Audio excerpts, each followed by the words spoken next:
आप प्रवेश कर रहे हैं सीएनबीसी आवाज और इबेक्स कैश के शानदार स्टूडियो में।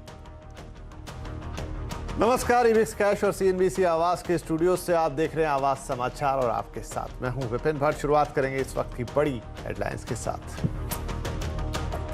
अगले हफ्ते पेश होने वाले बजट में दिख सकता है राज्यों के विधानसभा चुनाव का असर, गरीब और किसानों पर हो सकता है फोकस। सीएनबीसी आवाज की एक्सक्लूसिव खबर।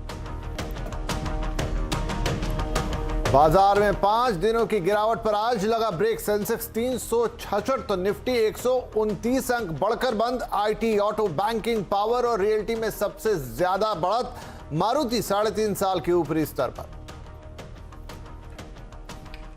कोरोना के नए मामलों में आज भी हल्की राहत। 24 घंटे में 2.5 लाख नए केस। कोविड से ज्यादा प्रभावित राज्यों के साथ केंद्रीय स्वास्थ्य मंत्री ने की बैठक। उत्तर प्रदेश के चुनावी समर में कांग्रेस को बड़ा झटका। पूर्व केंद्रीय मंत्री आरपीएन सिंह ने दिया इस्तीफा, बीजेपी में हुए शामिल। अब पंजाब चुनाव में भी चला पाकिस्तान कार्ड। कैप्टन अमरिंदर सिंह का दावा, इमरान खान ने की थी सिद्धू को मंत्री बनाने की पैरवी। सिद्धू समर्थकों ने कैप्टन की दिमागी हालत पर उठाए सवाल। और उत्तर भारत में आज सीजन का सबसे ठंडा दिन। अधिकतम तापमान औसत से 3 डिग्री तक कम। 26 जनवरी की परेड में छाए रहेंगे बादल। 27 से और बढ़ेगी ठंड।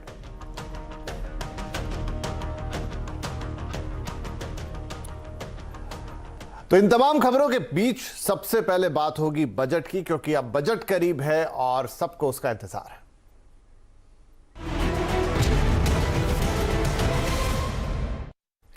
इस बार बजट 5 राज्यों के विधानसभा चुनाव से ठीक पहले पेश होने जा रहा है। इसमें उत्तर प्रदेश और पंजाब जैसे बड़े और अहम राज्य भी शामिल है। तो जाहिर है बजट में इनका असर देखने को मिलेगा, लेकिन यह असर कितना होगा और क्या होगा, समझने के लिए हम चलेंगे अपने economic policy editor Lakshman Roy के पास।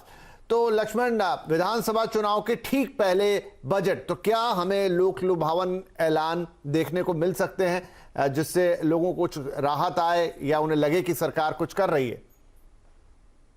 इतने सारे राज्यों में विधानसभा चुनाव हों और बजट में इसकी झलक देखने को ना मिले, शायद इस लोकतांत्रिक व्यवस्था में ऐसा होता नहीं है। इसलिए बहुत हद तक संकेत मिल रहे हैं कि इस बार बजट में भी राज्यों में होने वाला विधानसभा चुनाव की झलक आपको देखने को मिले। और इसलिए हो सकता है कि सरकार बजट के दौरान गरीबों के लिए और किसानों के लिए खासतौर से कुछ बड़े कदमों का ऐलान करे। जिसकी संभावना सबसे ज्यादा जताई जा रही है वो है प्रधानमंत्री किसान सम्मान निधि योजना। इसका दायरा सरकार बढ़ा सकती है ताकि ज्यादा से ज्यादा किसान इसके दायरे में आए। और साथ ही साथ इस किसान सम्मान निधि योजना के तहत मिलने वाली जो रकम है सालाना 6,000 रुपए, इसमें भी बढ़ोतरी करने पर चर्चा हुई है। और संभावना ये जताई जा रही है कि शायद इसमें रकम को 6,000 रुपए बढ़ा करके 8,000 रुपए कर दिया जाए, यानी हर साल 6,000 रुपए की बजाय 8,000 रुपए किसानों को मिले। इसी तरीके से जो अन्य योजना की शुरुआत की गई थी कोरोना काल में गरीबों तक मदद पहुंचाने के लिए, उसकी मियाद भी खत्म हो रही है मार्च में ही। और सरकार हो सकता है कि इस अन्य योजना की मियाद भी आगे कुछ महीनों के लिए और बढ़ा दे। और इसके तहत बता दूं कि 5 किलो अनाज, गेहूं या चावल और इसके अलावा 1 किलो दाल, चीनी, नमक, तेल मुफ्त में दिया जाता है। और इन सब के हट करके भी सरकार मनरेगा के तहत जो पैसे का आवंटन है उसमें बढ़ोतरी कर सकती है ताकि ग्रामीण क्षेत्रों में रोजगार मिल सके, मजदूरों को मजदूरी मिल सके। फसल बीमा योजना है, इसका भी आवंटन सरकार बढ़ा सकती है ताकि किसानों को किफायती दरों पर सिंचाई की सुविधा मुहैया कराया जा सके। तो ये कुछ अहम कदम आप देख सकते हैं बजट में ऐलान होते हुए दिखे आपको। जी लक्ष्मण, शुक्रिया। तो जैसा लक्ष्मण बता रहे हैं कि बहुत सारी ऐसी योजनाओं का ऐलान बजट में हो सकता है चुनाव के मद्देनजर, लेकिन कुल मिलाकर ये आम जन का तो फायदा ही नजर आता है। अब देखना है कि बजट में वास्तव ऐलान क्या होते हैं। चलिए बजट के बाद बात कर लेते हैं बाजार की, जहां 5 दिनों की से जारी गिरावट पर आज ब्रेक लग गया। बाजार की शुरुआत आज भी गिरावट के साथ ही हुई थी, लेकिन धीरे धीरे बाजार ने खुद को संभाला और बंद होते होते एक शानदार रिकवरी दिखाई और हरे निशान पर बंद होने में कामयाब रहा। सेंसेक्स ने आज निचले स्तरों से करीब 1450 पॉइंट, तो निफ्टी ने करीब 450 पॉइंट का सुधार दिखाया। तो ये था बाजार का एक ऊपरी हाल। लेकिन अंदर आखिर बाजार में ऐसा क्या हुआ कि इतनी बड़ी गिरावट जो 5 दिनों से जारी थी वो आज तेजी में बदली? तो ये सब बताने के लिए हमारे साथ है हमारे सहयोगी यतिन मोहता। तो यतिन भाई, आज ये बाजार में उलटफेर कैसे हो गया? तो देखिए कहीं ना कहीं अमेरिकन मार्केट्स में जो हमने कल इंट्राडे रिकवरी देखी थी उसके क्यूज लेते हुए आज अगर हम देखें तो भारतीय बाजार वीक नोट पे शुरू हुए, लेकिन जिस हिसाब से आपको काफ़ी सारे कंपनीज ने लीडरशिप दिखाई तो मार्केट हरे निशान में बंद होने में कामयाब हो गया। लगभग 160-70 पॉइंट की गेंस के साथ निफ्टी बंद हुआ। अगर आप सेक्टर्स की बात करें तो ऑटो, पीएसयू, बैंकिंग और काफ़ी सारे दूसरे शेयर्स जैसे कि रियल एस्टेट और पावर, यहाँ भी आपको खरीदारी के मौके दिखे और बाइंग हुई। एक्सिस बैंक और मारुति, ये दो शेयर्स आज फोकस में रहे अर्निंग्स के बाद। और मारुति की स्पेसिफिकली बात करें तो आज स्टॉक अर्निंग्स के बाद, रिजल्ट्स के बाद, नतीजों के बाद आपको 52 हफ्तों के उच्चतम सपाटी पर दिखा। क्या बात है। तो ये थी वो वजह जिसके कारण आपको बाजार में तेजी आते हुए दिखाई दी, लेकिन अब ये देखना होगा कि इस तेजी के बीच में और काफी उतार चढ़ाव के बीच में एक्शन कहां था। तो सुमित, माफ कीजिए यतिन भाई, एक्शन सबसे ज्यादा किन शेयर्स में दिखा? तो देखिए अगर हम गेनर्स की बात करें तो आपके स्क्रीन के ऊपर आएगा और काफी जबरदस्त रैली आपको एक्सिस बैंक और मारुति में अर्निंग्स के बाद आती हुई दिखाई दी। 6-7% की रैली दोनों ही शेयर्स में, एक्सिस बैंक और मारुति में दिखाई दी। इसके अलावा अगर आप देखें एसबीआई और भारती एयरटेल, ये दो दूसरे मुख्य शेयर्स थे वेटेज वाइज, जहां आपको 3 से 4% की रैली आती हुई दिखाई दी। लूजिंग एंड पे आपको थोड़े बहुत नाम दिखे, इन्फोसिस, एचडीएफसी, रिलायंस जैसे शेयर आपको 1.5-2% नीचे दिखाई देंगे। कोई बड़ी गिरावट इनमें दर्ज नहीं हुई। अगर हम बात करें विप्रो की तो लगभग 0.25% का कट वहां आता हुआ दिखाई दिया। आईटी पैक में इन्फोसिस और विप्रो टॉप लूजर्स थे। मिड कैप गेनर्स की बात करें तो आज मिड कैप इंडेक्स में भी बहुत अच्छी रिलीफ रैली आपको आती हुई दिखाई दी। शारदा क्रॉपकेम नतीजों के बाद हमने कंटिन्यूअस अपटिक देखा है, आज भी स्टॉक 20% ऊपर था। इसके अलावा त्रिवेणी टर्बाइन, जस्ट डायल और सोलार इंडस्ट्रीज में भी आपने 8 से 10% की इंट्राडे मूव आती हुई देखी। लूजिंग एंड पे इंडिया मार्ट नतीजों के बाद और एक एक्विजिशन के अनाउंसमेंट के बाद लगभग स्टॉक 8% लुढ़का। लक्स इंडस्ट्रीज सेबी के ऑर्डर के बाद लगभग 20% नीचे। दीपक नाइट्राइट और हैट्सन एग्रो, ये वो दो दूसरे शेयर्स थे मिड कैप में जहां मोमेंटम मिसिंग था और लगभग 4 से 5% के कट वहां भी आपको दिखाई दिए। जी, बहुत शुक्रिया इस मार्केट अपडेट के लिए। तो ये आज बाजार ने एक अलग चाल दिखाई, जहां लगातार गिरावट थी, बाजार ने आज पांसा पलटा और हरे रंग में बंद होने में कामयाब रहा है। कल बाजार की छुट्टी है और देखना होगा कि अब जब बाजार खुलेंगे तो क्या रुख करते हैं। लेकिन शेयर बाजार में क्यों है कमजोरी, जो हम लगातार देख रहे थे 5 दिनों से, और क्या ये बाजार में निवेश करने का एक मौका बन रहा है? तो आज आवाज अड्डा में इसी पर होगी खास चर्चा। शाम 5:57 पर जरूर जुड़िएगा। शेयर बाजार रेड अलर्ट। और इन सब खबरों के बीच अब बात कर लेते हैं कोरोना की। कोरोना के नए मामले में आज भी राहत की खबर है, लेकिन एक्टिव केस की संख्या लगातार बढ़ती जा रही है। डिटेल के लिए हमारे साथ है हमारी संवाददाता दीपाली नंदा। तो दीपाली, केसेस कम है लेकिन ओवरऑल एक्टिव केस ज्यादा हैं। जी बिल्कुल, अगर ओवरऑल एक्टिव केसेस की बात की जाए तो ये संख्या काफी तेजी से बढ़ती हुई नजर आ रही है। 22 लाख से ज्यादा अब ये आंकड़ा पहुंच गया है। हालांकि राहत इस बात को लेकर है कि जो दैनिक नए मरीजों की संख्या है वो पिछले 24 घंटे में थोड़ी कम हुई है। हम देख रहे थे पिछले 5-6 दिनों से 3 लाख से ऊपर ये आंकड़ा बना हुआ था, लेकिन अगर बीते एक दिन की बात की जाए तो 2.5 लाख के करीब मरीज देश भर में मिले हैं। लेकिन यहाँ पर चिंता एक और चीज को लेकर है, जो है मृतकों की संख्या। हमने देखा है लगातार इस तरह का ट्रेंड सामने आ रहा है कि मृतकों की संख्या में एक बार फिर से इजाफा होता हुआ दिखाई दे रहा है। 600 से ज्यादा लोगों की जान कोविड की वजह से एक दिन में पूरे देश भर में गई है।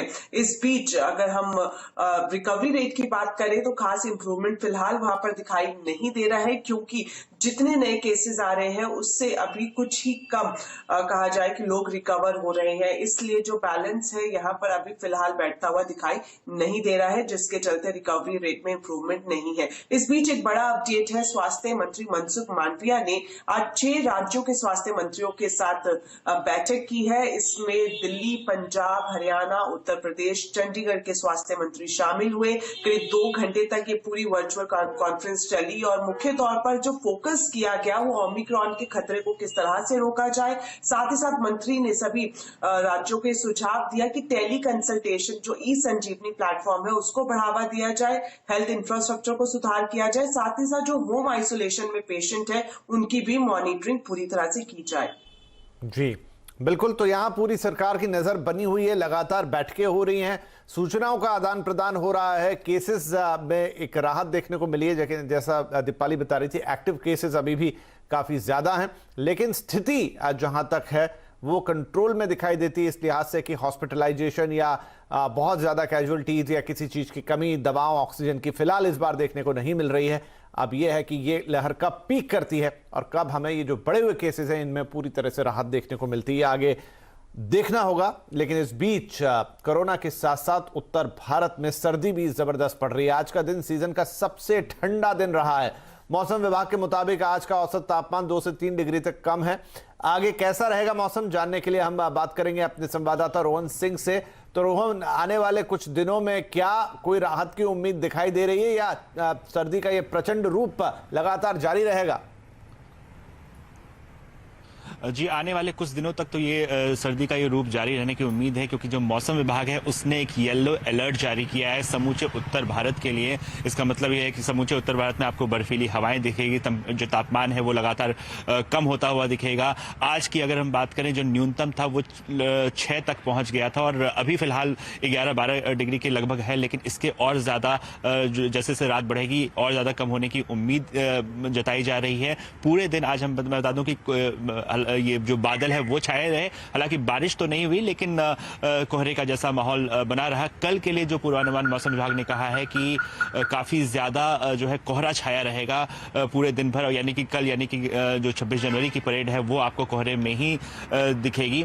इसके बाद के जो अगले 2 दिन हैं वो और ज्यादा खतरनाक होने जा रहे हैं, क्योंकि उस वक्त तेज हवाएं चलने का भी जो है प्रेडिक्शन वो किया गया है। सिर्फ दिल्ली नहीं बल्कि हिमाचल प्रदेश, राजस्थान, पश्चिमी उत्तर प्रदेश, हरियाणा, इन सभी इलाकों में जो स्थिति है वो काफी ज्यादा बुरी रहने वाली है। इस बार एक जो बहुत ही अनयूजुअल चीज हुई है कि सिर्फ उत्तर भारत तो ठीक है, हर साल लगभग ठंड का शिकार होता है, लेकिन इस बार जो है मध्य प्रदेश या महाराष्ट्र है या गुजरात है, वहां भी काफी ज्यादा ठंड लगी है। आज की अगर बात करें, मुंबई में पारा कल के मुकाबले 6 डिग्री कम था, 14-15 के लगभग जो है न्यूनतम तापमान पहुंच गया था। तो काफी ज्यादा जो है अनयूजुअल कंडीशन हमें देखने को मिल रही है। और सफर जो एक एजेंसी है सरकार की, उसने भी एक अलर्ट जारी किया है कि वे लोग खासतौर पर जिनको सांस की दिक्कत होती है वे अगले कुछ दिनों तक अवॉइड करें बाहर निकलना, क्योंकि जो एयर क्वालिटी है वो भी लगातार डिटोरिएट हो रही है। जी, मतलब सर्दी से कुल मिला के फौरी राहत या तुरंत राहत तो नहीं मिलने जा रही। और आपने सही कहा, इस बार ये सिर्फ उत्तर भारत का फिनोमेना नहीं रह गया। महाराष्ट्र, गुजरात, ऐसे राज्यों में भी जहां की बहुत सर्दी होती नहीं थी, हम भी आप ही की तरह गर्म कपड़े पहन के सुबह शाम रह रहे हैं। बहुत शुक्रिया इस अपडेट के लिए। तो सर्दी का कहर चल रहा है, शीतलहर भी चल रही है और कोरोना भी है। ऐसे में खुद को कैसे रखें तंदुरुस्त, दुरुस्त और अपनी सेहत का ख्याल, आज हम आपको बताएंगे कुछ खास सीक्रेट। तो कंज्यूमर अड्डा में जरूर देखिए सर्दी में सेहत के सीक्रेट, 5:27।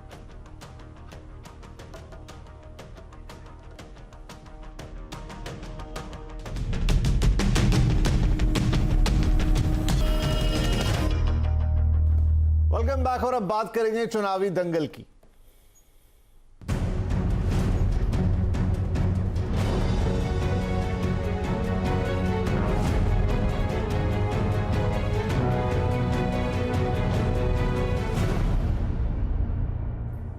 उत्तर प्रदेश में चुनावी महाभारत से पहले कांग्रेस को बड़ा झटका लगा है। कांग्रेस के दिग्गज नेता और स्टार कैंपेनर आरपीएन सिंह ने पार्टी छोड़ दी है। कांग्रेस से इस्तीफा देकर आरपीएन सिंह फौरन बीजेपी में शामिल हो गए।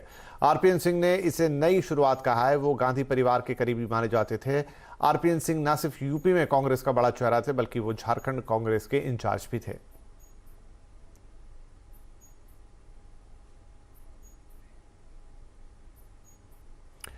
पंजाब चुनाव में भी पाकिस्तान कार्ड खेला जा रहा है। सिद्धू की इमरान खान से करीबी के मुद्दों को कैप्टन अमरिंदर सिंह उछाल रहे हैं। कैप्टन अमरिंदर सिंह ने दावा किया है कि उन्हें पाकिस्तान के प्रधानमंत्री इमरान खान ने सिद्धू को सरकार में शामिल करने के लिए फोन किया था। हालांकि सिद्धू खेमे ने इसे कैप्टन के इस आरोप का खंडन किया है। सिद्धू खेमा का कहना है कि कैप्टन अमरिंदर सिंह अपना आपा खो चुके हैं। उनका कहना है कि कैप्टन की दिमागी हालत ठीक नहीं है। तो इस बुलेटिन में फिलहाल इतना ही, लेकिन खबरों पर लगातार अपडेट आपको मिलता है सीएनबीसी आवाज के ट्विटर, फेसबुक और यूट्यूब जैसे सोशल मीडिया चैनल्स पे भी। तो वहां पर भी लॉग इन करके ताज़ा खबरें देखिए। और आगे है आपके लिए कमॉडिटी कॉल। नमस्कार।